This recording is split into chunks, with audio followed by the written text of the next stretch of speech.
చందమామ కథ 3 ప్రశ్నలు.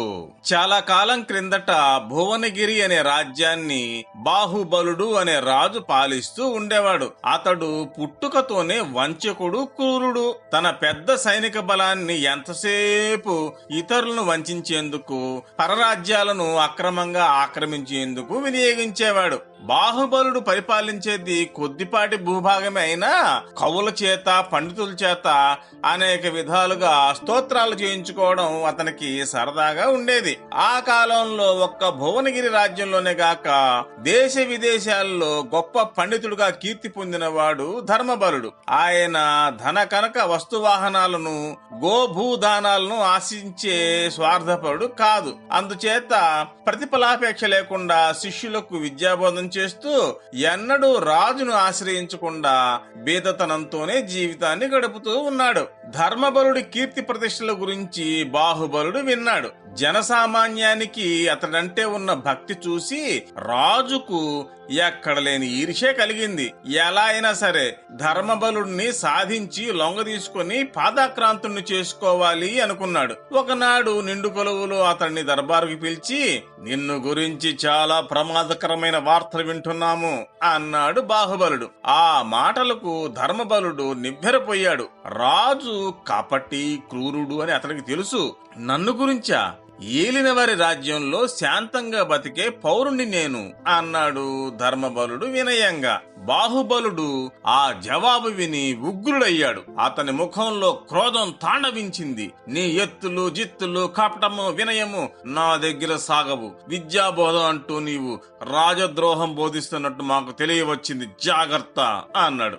రాజు క్రోధంగా పలికిన పలుకులకు ధర్మబలుడు కలవరపడ్డాడు.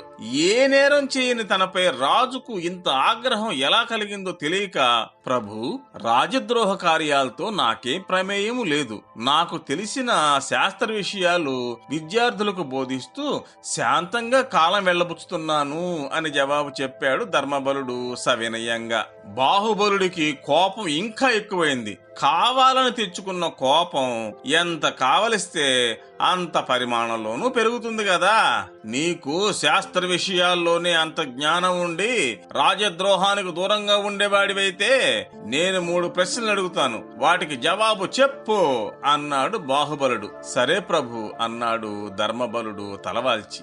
రాజు కోరమేసాలు తిప్పుతూ, నా 3 ప్రశ్నలకు సరైన జవాబు ఇవ్వకపోయావంటే నీ తల నరికి కోట గుమ్మాన్ని కట్టిస్తాను. ఇక ప్రశ్నలేవో జాగ్రత్తగా విను. 1. నేను ఈ తల మీది కిరీటంతో ఎంత విలువ చేస్తాను? దమ్మిడీలతో సహా లెక్క చెప్పాలి. 2. నేను ఈ ప్రపంచాన్ని ఓ మారు చుట్టి రావాలంటే ఎంతకాలం పడుతుంది? నిమిషాలతో సహా చెప్పాలి. 3.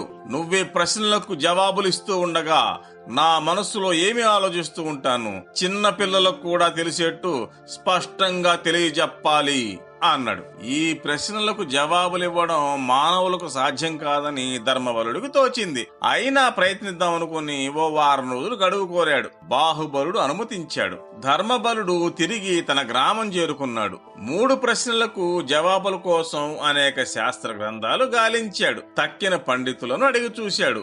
ఎవ్వరూ చెప్పలేకపోయారు. గడువు నాటికి ధర్మబలుడు తిరిగి రాజదర్బారుకు బయలుదేరాడు. కన్నీళ్లతో శిష్యులంతా వీడ్కోలిచ్చారు. గ్రామం దాటి కొద్ది దూరం వెళ్లగానే ఒక గొర్రెల కాపరి ఎదురై ఆయనకి నమస్కరించి విచారానికి గల కారణం అడిగాడు. ధర్మబలుడు సంగతి సందర్భాలన్నీ వివరించాడు. అంతా విని గొర్రెల కాపరి పెద్దగా నవ్వి, ఈ 3 ప్రశ్నలకు నేను జవాబు ఇవ్వగలను. అయితే మీ దుస్తులు నాకివ్వండి, తక్కిన పని నా మీద వదిలేయండి అన్నాడు. మొదట ధర్మబలుడు అంగీకరించలేదు.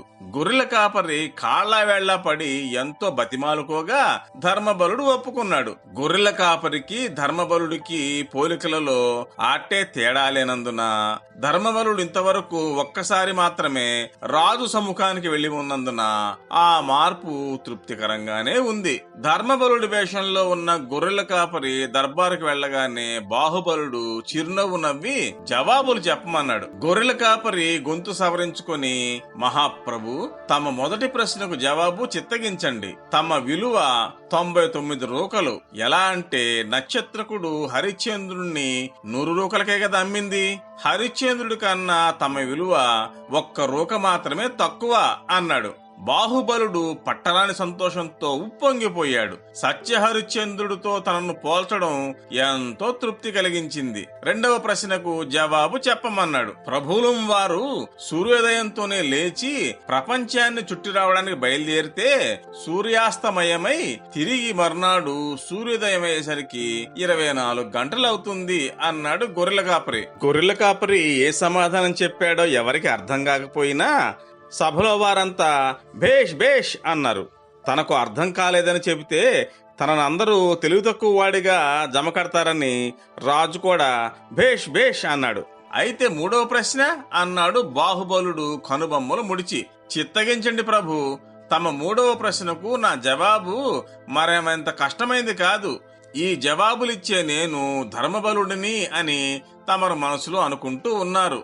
కాని నేను ధర్మబలుడిని కాదు, గొర్రెల కాపర్ని అంటూ మీద కప్పుకున్న పండిత శాలువ, చెవికి పెట్టుకున్న కుండలాలు తీసి అవతల పడవేశాడు గొర్రెల కాపరి. దర్బారంతా నివ్వెరపోయింది. బాహుబలుడు నిర్విణ్ణుడయ్యాడు. ఎంతో తెలివిగా చెప్పిన ఆ జవాబులకు అందరూ ఎంతగానో సంతోషించారు. ఇటువంటి అగ్ని పరీక్షకు నిలబడిన ధర్మబలుడిని, గొర్రెల కాపరిని ఇష్టమున్నా లేకున్నా సత్కరించక తప్పింది కాదు బాహుబలుడికి.